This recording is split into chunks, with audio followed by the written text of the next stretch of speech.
कल जहाँ तक हमने ये चैप्टर पढ़ा था, आज उससे आगे हम स्टार्ट करते हैं। अप्रैल 1944 ईस्वी में वायसराय के वेवल का एक पत्र उसी नज़रबंदी में गांधी जी को मिला। पत्र पढ़कर गांधी जी का रोम रोम गर्म हो गया और उसी गर्मी में उन्होंने पत्र का उत्तर लिखा। साथियों को यह पत्र तीखा लगा, पर गांधी जी पूरी गर्मी में थे। बोले, वह तीखा है ही नहीं। कहा गया, इस तरह का पत्र न लिखे तो क्या हर्ज है। गांधी जी गर्मी से भरे थे। बोले, लिखना तो चाहिए, न लिखूं तो मैं नीचे उतरता हूँ, और लिखूं तो ऐसा ही लिख सकता हूँ। रात में डॉक्टर गोल्डर ने कहा, यह पत्र लिखने का हेतु क्या है? क्या आगे के लिए पत्र व्यवहार बंद करने का? प्रश्न में बरसात थी, पर गांधी जी की गर्मी उससे न बुझी। बोले, जैसा उसका पत्र है वैसा ही जवाब होना चाहिए, ताकि वह समझ ले कि उसका अर्थ समझ गया हूँ। प्यारेलाल भाई ने एक नया पत्र लिखा। गांधी जी ने उसे पढ़ा और तब नया पत्र लिखवाया। उसमें साथियों ने अपने सुधार सुझाए और तब गांधी जी ने एक और पत्र लिखवाया। लिखवाते लिखवाते ही उसमें सुधार वे कराते रहे।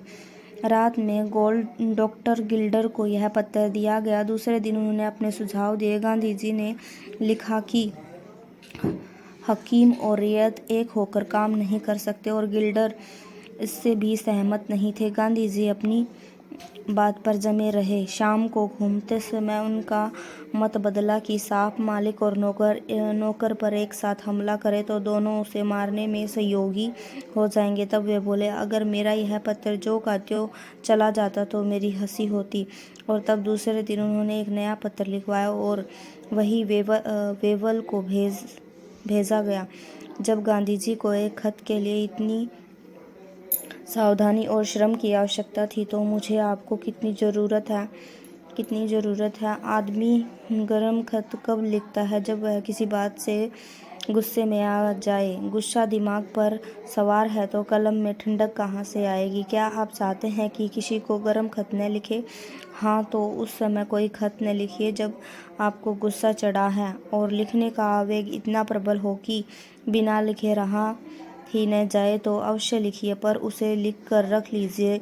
तुरंत डाक में न डालिए। दूसरे तीसरे दिन जब उसे शांति से पढ़ेंगे तो आपको यहाँ मक्खियों भरा दूध दिखाई देगा, और आप उसे फाड़कर दूसरा खत लिखेंगे जिसमें ताना तनाजा एक नहीं, सिर्फ काम की बात होगी। क्या आपके पास किसी का गरम खत आया है? आप गुस्से से भर उठे हैं? हाँ, तो आप भी ठहरिए और अभी खत न लिखिए। ठहरना संभव न हो तो फिर लिख लीजिए खत और फाड़ दीजिए। उसमें दिल के छाले हैं, अतः उसे डाक में न डालिए। 100 बातों की एक बात यह है कि गुस्सा आदमी को सोचने लायक नहीं छोड़ता।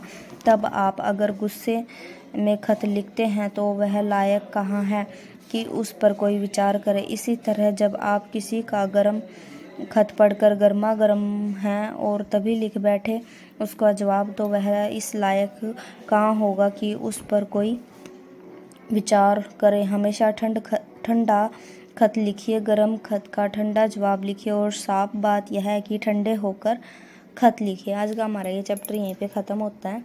कल हम इसकी एक्सरसाइज करेंगे।